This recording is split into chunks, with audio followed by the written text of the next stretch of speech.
verse 3. And Moses said, I'll turn aside to this great sight why the bush is not burned. Okay, so this is explained now, Moses' reaction, turning to go and see what is going on, right? Now, the other thing just on this what I want to speak about is, before we get to verse 4, is, so what would have happened if Moses was an introvert? Okay, well, if Moses was an introvert, then he might not have been, well, no, why not? He could have been herding the flock. Introverts can do that. You don't need to speak to people, so it's kind of all normal. But what if he was just not an inquisitive person? He was like, I don't care, right? As long as I bring my paycheck at the end of the month, I don't care, right? As long as they bring me something to eat, I don't care. I don't care about anything, right? Vast majority of people like that on this planet.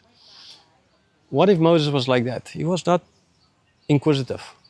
He didn't want to learn new information. He didn't want to see. He didn't want to understand.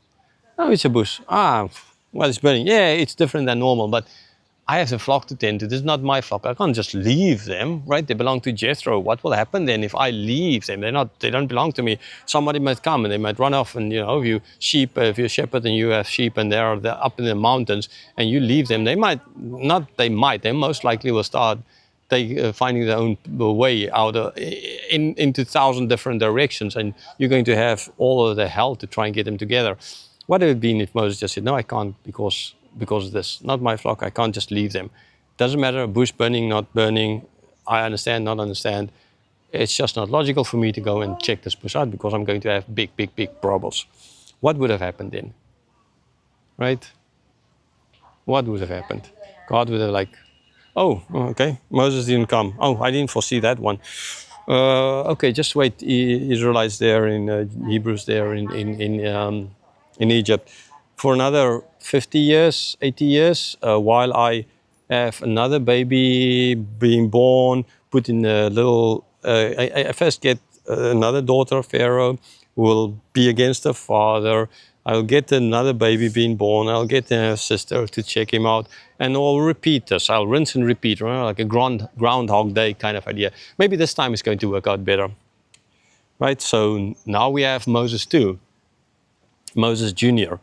and from a different family. And then everything that Moses did, everything repeats. He's been trained into all the sciences, into warfare, into diplomacy, like Moses was, languages, etc., etc.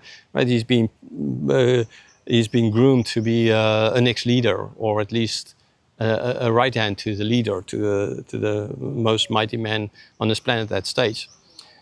And then he kills another guy, and he ends up in here again, and there's another burning bush. Or at least this time, oh well, the bush didn't work. Maybe I'll try something else, or maybe I'll try a sheep that's burning. One of your flock is burning and is not being destroyed in the fire, kind of idea. Maybe this is more of a miracle that is going to attract attention. And then Moses Jr. is like, oh no, I can't leave these other flock. I mean, yeah, well, I've lost one, but I'll just wait till the fire burns out, whatever. Oh, I need to get the other sheep away from him before they spreads to them, kind of idea. Put masks in their faces, covered, kind of idea, right? And it's like, no, I'm not interested in this. And then I got, oh wow, I didn't foresee that one. Well, okay, let me try again. I'll 80 years I'll get another Moses Jr., right? Moses the third. Okay, let's see.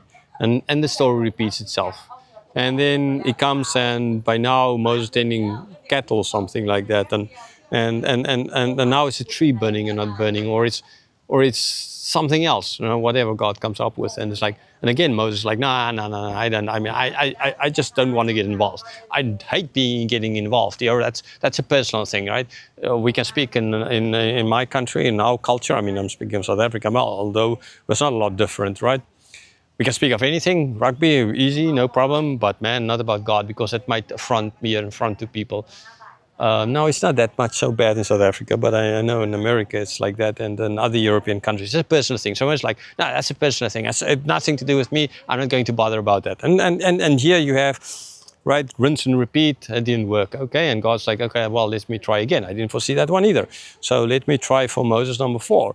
Now we are already 300, 400 years later, and nothing has happened, and the people are just, maybe that's the reason why the people are in slavery so long, because God tried all these people and they always failed, and so they just could stay in slavery, and until at last we got a good guy, Moses, who were inquisitive enough, and all the others before him failed, and now the people will be let out of slavery. That is how some theologians, if you know, some the majority, again, unlikely majority of Christians believe. They wouldn't. I mean, they will laugh at what I'm saying now, but when you look at what they believe and what they're saying, this is exactly what they say. Okay, I've looked at this when I spoke about Adam and God making Adam. The fact of the matter is, it is not the inquisitiveness of Moses ultimately that's going to bring him to that, right? That inquisitive anyhow is being put in him by God himself, not something out of himself. That was God who made him that way, so that when this happened, he will come, right? Did Moses have a choice? Yes. But everything in him was already pushing him forward to make this choice. It was his choice, but everything pushing him to make that choice. Okay, God was pushing him. And when Moses is going to in this chapter, and the next chapter, like trying all his best to get out of it, God's not going to say, "Oh, okay, that's fine. No, I will try somebody else." And God's not going to say that. He's going to get angry at Moses, and he's going to send Moses. Moses was not getting out of this thing, so he was not going to miss this opportunity, not because of something in himself, but because of God's plan, right? God had a plan and nothing was going to stop it. So again, not Jesus, little long-haired hippie, blue-eyed Jesus knocking on your door in Romans 3:20 and hoping that, Revelation, hoping that you will open the door kind of for him, right? No, nonsense. That's utter heresy, right?